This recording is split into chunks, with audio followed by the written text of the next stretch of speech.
माहिती सांगितली. मला वाटते आज आपण दक्षिणेतील किचन विषयी माहिती द्यावी. नमस्कार. आपण माझे व्हिडिओ पाहिलेत आणि मला प्रश्न विचारताय त्याबद्दल पहिल्यांदा आपले आभार. तसेच बरेच श्रोतेगण माझे व्हिडिओ पाहतायत, माझ्यावर प्रेम करतायत, मला प्रश्न विचारतायत, त्याबद्दलही त्या सर्वांचे आभार. आणि आता आजचा विषय दक्षिणेकडील किचन. दक्षिण दिशेचा विचार करत असताना दक्षिणेला तोंड करून आपण ज्यावेळेला उभे राहतो त्यावेळेला दक्षिण दिशेमध्ये 3 दिशांचा अंतर्भाव होतो.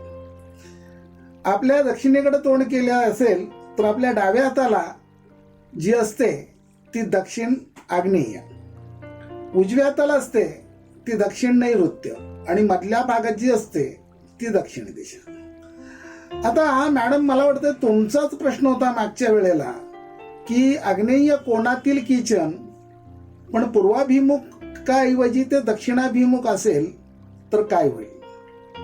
तर दक्षिणेकडील किचन मध्ये जे दोष तुम्हाला ऐकायचे आहेत ते माझे आग्नेयेतील किचन आणि दक्षिणाभिमुख स्वयंपाक केला तर काय होईल यामध्ये मी त्याची उत्तरं दिलेली आहेत, त्याच्याबद्दल अवांतर बोलत नाही.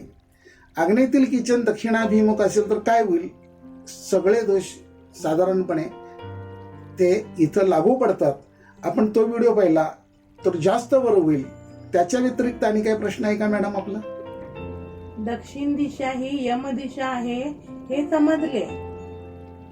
दक्षिण दिशेविषयी आणखी काही सांगा ना गुरुजी. मॅडम, दक्षिण दिशा ही यम दिशा आहे असं मागचा व्हिडिओ रिपीट केल्यानंतर तुमच्या लक्षात आलं असेल.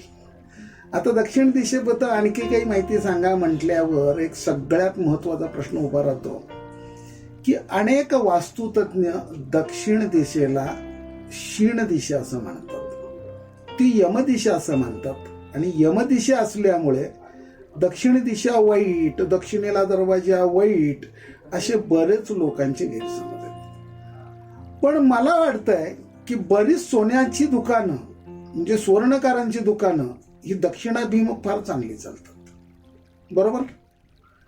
चैनीच्या वस्तू ज्या आहेत, ज्या शोक म्हणून आपण वस्तू घेतो, आपली प्रतिष्ठा मोठी म्हणून दाखवण्यासाठी ज्या वस्तू घेतो, ती सगळी दुकानं दक्षिणाभिमुख चांगली चालतात. मग दक्षिण दिशा वाईट की चांगली याच्यावर जर विचार करायचा असेल तर अमेरिकेचं सिनेट म्हणजे व्हाईट हाऊस ज्याला आपण म्हणतो ते दक्षिणाभिमुख आहे आणि अमेरिकेचे राष्ट्राध्यक्ष ज्या ठिकाणी राहतात तेही दक्षिणाभिमुख आहे. मग त्या अमेरिकेचं जगावर वर्चस्व कसं. तर दक्षिण दिशा वाईटच असं बऱ्याच जणांनी आपल्या डोक्यावर ठेवलं असल्यामुळे त्याला यमदिशा म्हणणं इथंपर्यंत ठीक आहे, कारण यमाचं आगमन त्या दिशेनं होतं म्हणून त्याला यमदिशा म्हणतात. दक्षिण वाईट आहे तर आपण घरात पूजा अर्चा केल्यानंतर, समजा सत्यनारायणाची पूजा केली किंवा एखादा होम घातला तर त्याच्यानंतर आपण गुरुजींना जी देतो तिला दक्षिणा असं म्हणतात, बरोबर ना.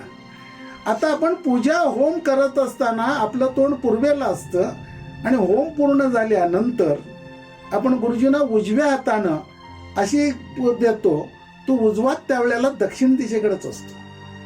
आणि त्या उजव्या हाताने दिलेल्या दक्षिणेला दक्षिणा का म्हणतात तर उजव्या हाताला सुद्धा संस्कृतमध्ये दक्षिणा असं म्हणतात. आणि दक्षिण हस्ते दिलेलं तुम्ही पूजा होम हवन कधी कराल तर ज्या वेळेला तुमची समृद्ध असाल, तुमच्याकडे देण्याची ताकद असेल त्यावेळेला कराल. आणि दक्षिणा सुद्धा गुरुजींना तेव्हा द्याल.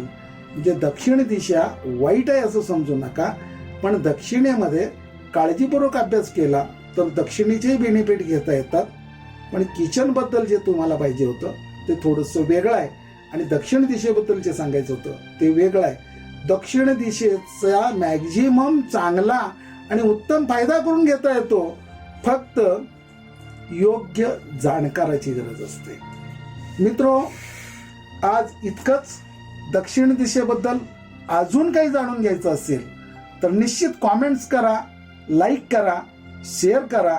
मी आपल्या सेवेत हजर होईल. जय श्री कृष्ण मित्रांनो.